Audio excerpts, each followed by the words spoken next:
नमस्कार दोस्तों, स्वागत है आपका हिंदी प्रैक्टिस सेट के एक नए वीडियो में जो आपके लिए बहुत ही इम्पोर्टेंट होने वाली है। तो चलिए इसमें हम लोग देखेंगे कि कौन कौन सा प्रश्न परीक्षा में पूछा जाता है।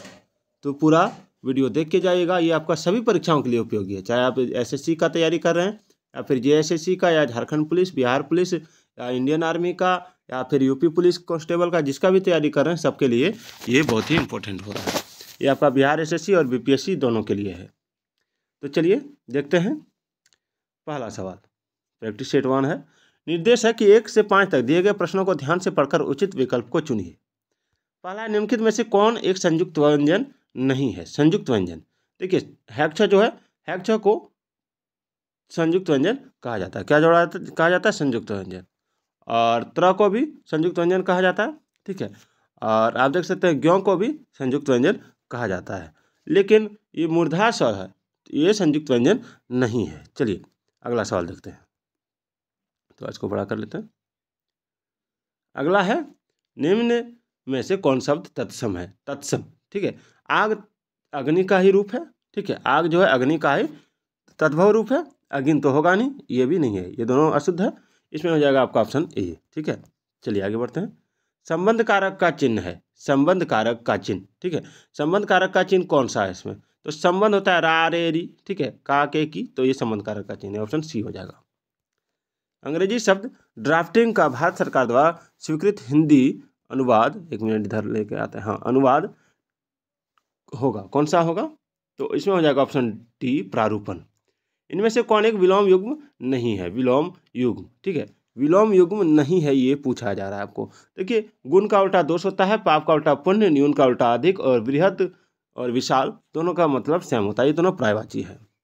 तालव्य व्यंजन जो हमारे तालु से बोला जाता है वो कौन है? तालव्य व्यंजन, तो इसमें हो जाएगा आपका ऑप्शन ए, छ। देखिए आप तालु से बोल सकते हैं। उंगली पर नाचना का अर्थ क्या होगा? मुहावरा है, तो किसी को इच्छा अनुसार चलना, किसी की इच्छा अनुसार चलना उंगली पर नाचना होता है। दोनों दांतों तले उंगली दबाना का अर्थ क्या है? देखिए, दांतों तले उंगली दबाने का जो अर्थ होता है वो होता है आश्चर्य करना, ठीक है। चलिए, किसी संस्था के 25 वर्ष पूरे होने पर होने वाले निम्नलिखित उत्सव के लिए उस शब्द क्या होगा?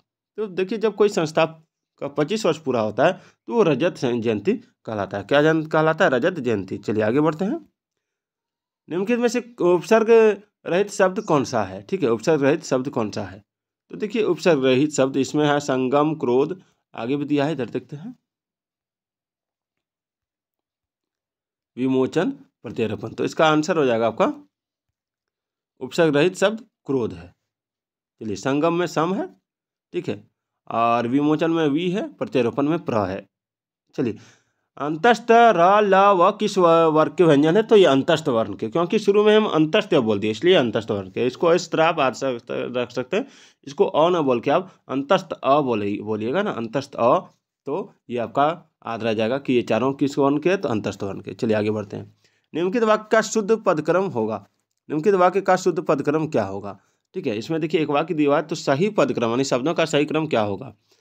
पहले एक पानी का गिलास लाओ, ये तो गलत है, क्योंकि एक गिलास पानी लाओ पूछ सकते हैं, पानी का एक गिलास लाओ बोल सकते हैं हम लोग, क्या बोल सकते हैं? पानी का एक गिलास लाओ। एक पानी का गिलास नहीं होता है, ठीक है, एक पानी का गिलास लाओ नहीं बोलेंगे, पानी का एक गिलास लाओ, पानी के पहले एक का प्रयोग नहीं करेंगे, ठीक है ना। चलिए, राम घर गया, तो राम घर गया, उसने माँ को देखा का संयुक्त वाक्य क्या बनेगा? राम ने घर जाकर माँ को देखा, या राम घर गया और उसने माँ को देखा? देखिए, राम घर गया और उसने माँ को देखा और जोड़ के संयुक्त वाक्य को बनाया जाता है। चलिए, रोला के प्रत्येक चरण में कितनी मात्राएं होता है? देखिए, रोला के प्रत्येक चरण में 24 मात्राएं होता है। चलिए आगे बढ़िए। रहीमन पानी राखे बिन पानी सब सून, पानी गए ना उबरे मोती मानुष चून, यहाँ कौन सा अलंकार है? देखिए, यहाँ कौन सा अलंकार है? तो यहाँ श्लेष अलंकार है। कौन सा अलंकार है? श्लेष अलंकार। अलंकार पर मैं अलग वीडियो बनाऊंगा दोस्तों।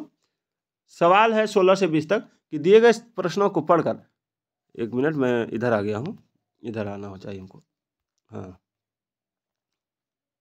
ये हो गया, नहीं सही है। दिए गए प्रश्नों को पढ़कर सही वर्तनी छांटिए, तो सही वर्तनी आपको छांटना है। तो देखिए, इसमें ज्योत्सना, ज्योत्सना, इसमें ये हो जाएगा सही वर्तनी। मैं आंसर देखकर नहीं बोल रहा हूँ, मैं अपने आप से बोल रहा हूँ। आंसर तो इसमें दिया हुआ है, मुझे ये बुक मिला तो मैं इसको सोचा अपलोड कर दूँ। फिर मन में आया कि इसमें आंसर दिया हुआ है, आप लोग बोलिएगा कि आंसर देख के मारते हैं, ऐसा बात नहीं है। इसमें 17 में कव इत्री।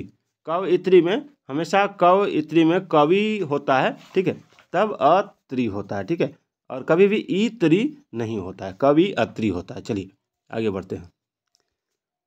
उज्ज्वल, उज्ज्वल क्या हो जाएगा सही? देखिए हमेशा ऑप्शन डी सही हो जाएगा। उज्ज्वल आपको लिखना है तो यू ज व ल लिख सकते हैं, ठीक है, उज्ज्वल। चलिए 19 नंबर छ छ छ छ, तो क्या हो जाएगा? हमेशा छ इस तरह लिखा जाता है विसर्ग देके। देखिए जीवी विषा, जीवी विषा, जीजी विषा, इसमें हो जाएगा जीजी विषा। ये जीवी विषा नहीं, जीजी विषा। हमेशा जीजी विषा में ये फर्स्ट में हर्षई फिर दीर्घई लगता है, फिर हर्षई फिर मूर्धार सवाकार। चलिए आगे बढ़ते हैं।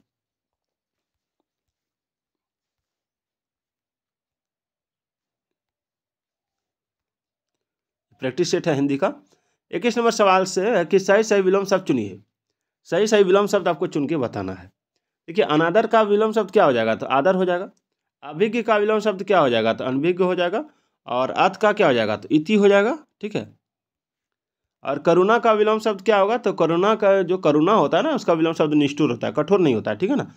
ऋजु का क्या हो जाएगा? ऋजु का, देखिए ऋजु का हमेशा होता है वक्र, याद रखिएगा। ऋजु में क्या होता है? ऋजु मतलब होता है सीधा लाइन, ठीक है। और वक्र में क्या होता है? तो इस तरह का घुमा हुआ। चलिए नीचे चार शब्दों के समूह दिए गए हैं, प्रत्येक के 3 पर्यायवाची यानी पर्यायवाची और 1 भिन्नार्थी चुनिए। पर्यायवाची या भिन्नार्थी, ठीक है। देखिए उत्सव जो है, उत्सव, उत्सव, पर्व, समारोह, ये तीनों है पर्यायवाची शब्द, लेकिन उत्साह ये भिन्नार्थी शब्द है, ठीक है। दिवस, ध्यान दीजिएगा, दिवस, वासर, दिन, ये तीनों का सेम मतलब है, लेकिन प्रसून भिन्नार्थी शब्द है। इसमें कनक हो जाएगा, स्वर्ण हो जाएगा, हेम हो जाएगा, तीनों सेम है, लेकिन हीरक अलग है। इसमें आप देख सकते हैं अश्व है, तुरंग है, ठीक है, हाय है, तीनों का मतलब घोड़ा होता है, और कुंजर अलग हो जाता है। चलिए आगे बढ़ते हैं।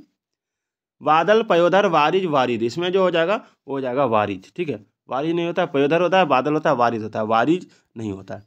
चलिए निम्नलिखित नीचे दिए गए शब्दों में प्रयुक्त संधि का सही नाम चुनना है आपको। संधि का सही नाम, सन्मार्ग, तो सन मार्ग, तो सत्य जोड़ मार्ग, तो सत्य जोड़ मार्ग यानी व्यंजन संधि हो जाएगा, क्योंकि त से जुट रहा है, ठीक है।